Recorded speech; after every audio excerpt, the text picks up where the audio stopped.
Et pour évoquer à présent l'actualité de la semaine, Jean-Marie Tétart, député maire des Yvelines, nous a rejoint sur le plateau. Bonsoir. Bonsoir. On va débuter avec vous à propos des chiffres du chômage, fortement en baisse ce mois-ci, au mois de septembre plutôt, moins 2,2% sur le département des Yvelines, moins 1,9% sur l'ensemble de la France, des chiffres et des baisses que l'on n'avait pas vues depuis des mois, voire des années. Est-ce qu'on peut dire que François Hollande et son gouvernement concrètement sont en train de gagner la bataille du chômage à quelques mois des élections présidentielles? Est-ce que vous diriez ça aussi? Malheureusement, il y a un vieux dicton qui dit qu'une hirondelle ne fait pas le printemps.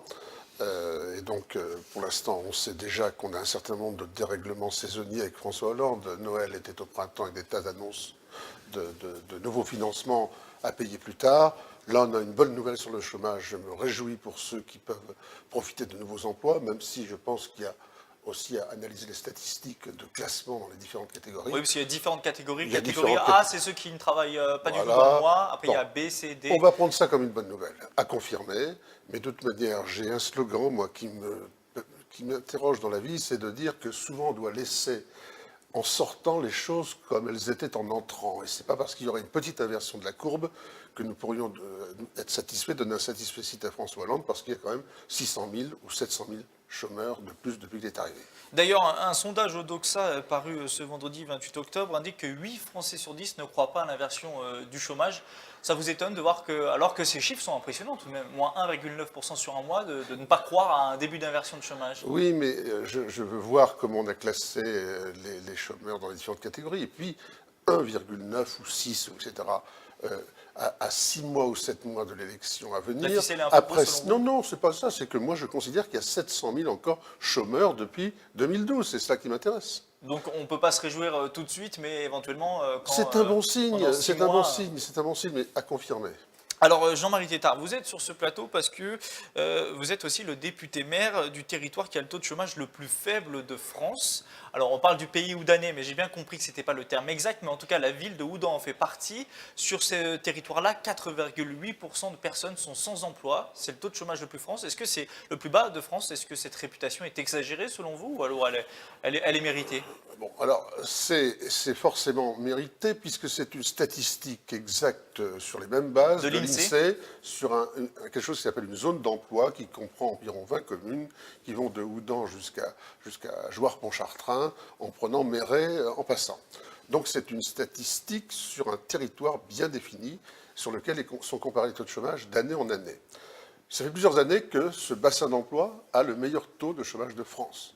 Alors là-dedans, il y a un mauvais élève, c'est Houdan, qui a un taux de chômage plus important. Alors, plus important, mais qui reste raisonnable, Oui, mais 8%. oui, mais il faut qu'on s'explique là-dessus.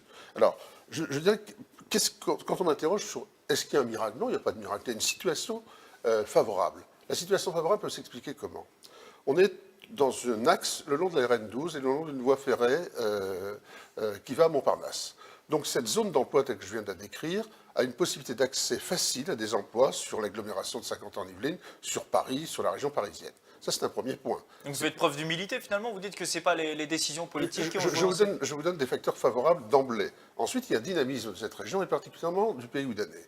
Je crois que depuis un certain nombre d'années, nous avons une stratégie qui conduit aujourd'hui le territoire de Houdan, le territoire communal de Houdan, à avoir un taux d'emploi de 1,7, qui est, je crois, le plus haut des Yvelines avec Vélizy. Ah, qu'est-ce que ça veut dire un taux d'emploi de 1,7 concrètement pour ceux qui... C'est très simple, ça veut dire que sur le territoire géographique de Houdan, nous avons 1,7 emplois pour un actif du territoire. On a plus d'emplois que d'actifs. Que d'actifs du territoire, c'est-à-dire que nous sommes excédentaires et que donc des personnes qui n'habitent pas Houdan peuvent effectivement venir travailler à Houdan. Donc deux choses. Une situation favorable, je vous l'ai expliqué, d'accès au territoire du bassin d'emploi important qu'est la région parisienne. Deuxièmement, de l'emploi local pour que petit à petit, on ne puisse plus être simplement dans une situation de domicile-travail. Donc création d'emplois sur place. L'exemple de Houdan est là. Et ensuite, pour que cet emploi subsiste dans le temps, il faut en fait le faire reposer sur 3 piliers. Un pilier qui est l'emploi public. Celui-là, il ne se délocalise pas. L'hôpital local, les maisons de retraite, les maisons d'adaptation du handicap, etc. Ce sont des emplois qui ne se délocalisent pas. Il faut un emploi industriel. Ce sont nos zones d'activité que depuis 20 ans nous avons développées en ayant un objectif, ne pas consommer trop de terres agricoles. C'est difficile? Non, c'est important, ça veut dire qu'il faut se donner un objectif d'emploi à l'hectare. On sait qu'on n'aura pas les densités d'emploi de la défense. On nous interdira de construire très haut. Mais par contre, nous nous sommes donné un objectif d'emploi à Oudan et dans le pays oudanais d'environ 35 à 40 emplois à l'hectare. Ce qui veut dire que nous n'avons pas des industriels de la logistique avec des grands espaces vides. Alors concrètement, vous favorisez les PME, Les TPE, les TPE. et puis les commerces locaux. Alors ça, c'est le troisième pilier, les commerces locaux. C'est-à-dire que nous défendons effectivement un centre-ville avec des commerces de proximité. Je en compte à Oudan 120. 120 pour la ville de Oudan ou la pour la ville communauté de Oudan, communes non, pour la ville de Oudan. Pour la ville de Oudan. Seulement. Et cela, c'est une bagarre de tous les jours. Donc, en fait, ces emplois aussi sont aussi créateurs. C'est-à-dire le centre-ville de Oudan, le centre commercial centre-ville de Oudan, est aussi créateur d'emplois avec des zones commerciales qui le retournent. Expliquez-nous comment on maintient 120 commerces locaux dans une ville comme Oudan, alors qu'on sait que c'est une problématique importante aujourd'hui en France, et même Oui. ici à Saint-Quentin, il y a des communes qui s'inquiètent de voir leur commerce fermé. Quelle est votre formule magique à vous Il n'y a pas de pour les commerces locaux? Alors, je crois qu'il faut une volonté, un partenariat et une volonté. Il faut protéger les commerces locaux, ça prend différentes dimensions. Ça va effectivement de la contrainte. La contrainte, par exemple, un commerce de détail à Oudan ne peut pas se transformer en logement ou en bureau. Les commerces de détail ne peuvent pas être pris par une banque. C'est dans notre PLU. C'est aussi éviter de grandes zones commerciales autour. Il faut effectivement une complémentarité entre les commerces de centre-ville et des commerces de type zone commerciale. Mais en gros, Oudan... Malgré l'appât du gain, qui peut parfois être alléchant d'avoir une grosse zone commerciale, ça fait aussi rentrer de l'argent dans les caisses d'une mairie, d'une communauté de communes. Il faut avoir la fiscalité humble. C'est-à-dire qu'effectivement, il ne faut pas oublier Vous jouez sur ce levier-là aussi, du coup, la fiscalité. Oui, la fiscalité pour attirer des industriels, par exemple, c'est une fiscalité faible. Nous sommes encore à des taux à un chiffre. Et quand ils sont à deux chiffres, ils sont plutôt inférieurs à 12 en taux. Et donc, nous sommes à la moitié des taux que l'on peut trouver ailleurs. Ce sont des ventes de terrain possédées par la communauté de communes. Je crois que pour avoir une vraie politique, il faut posséder les terrains qui sont à des prix de type 45 € à 50 € le mètre carré. Mais c'est aussi pour le commerce, éviter les grandes zones commerciales, ce que nous faisons. C'est aussi, finalement, comme je l'ai dit, protéger les mutations. Et puis, ça sera aussi de l'animation.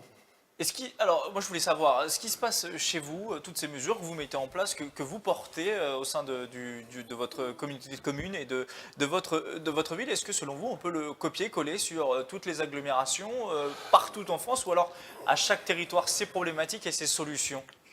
À chaque territoire, ses problématiques et ses solutions, mais il aurait fallu que les problématiques et les solutions soient analysées plus tôt quelquefois, parce que dans certaines situations de ville, il est trop tard. Il sera trop tard. Et je milite aussi pour qu'il n'y ait pas une surenchère des zones commerciales. Dans quelques années, je crois que nous trouverons des friches commerciales comme nous avons trouvé des friches industrielles.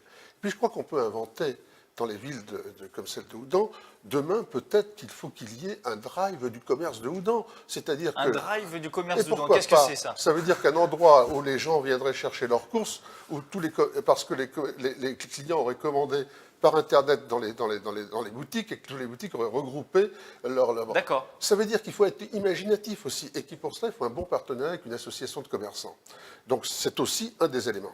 Un mot maintenant, rapidement, pour terminer ce volet-là économique, et la croissance au troisième trimestre en France, plus 0,2%, on l'a appris aujourd'hui ce matin, c'est peu, évidemment. Le gouvernement reconnaît lui-même qu'il ne va probablement pas tenir son objectif de 1,5% de croissance.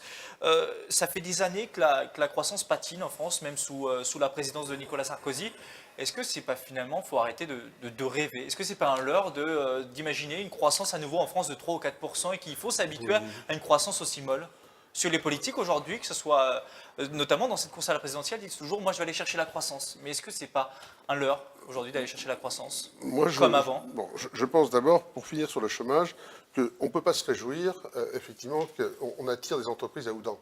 Parce que finalement, j'aimerais bien plutôt qu'on ait plein d'entreprises qui se créent dans toute la France. Donc l'opportunité d'un territoire, le fait d'arriver à en prendre à d'autres territoires, ce n'est pas un but en soi. Tant mieux pour mon territoire, mais ce n'est pas un but en soi. Sur la croissance, je crois qu'effectivement, il ne faut plus rêver. On aura des croissances différentes. Il va falloir organiser une croissance qui produit plus d'emplois. Et notamment, je reviens au taux d'emploi. Il faut développer dans les territoires des emplois peu qualifiés. On ne peut pas avoir de bons taux d'emploi avec uniquement des start-up et des clusters.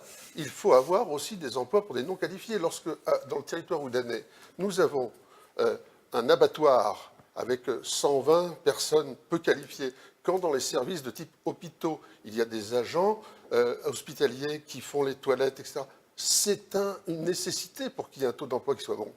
Donc il va falloir avoir une croissance on va imaginer plus raisonnable, plus productive d'emploi, et surtout en utilisant mieux l'argent de cette croissance.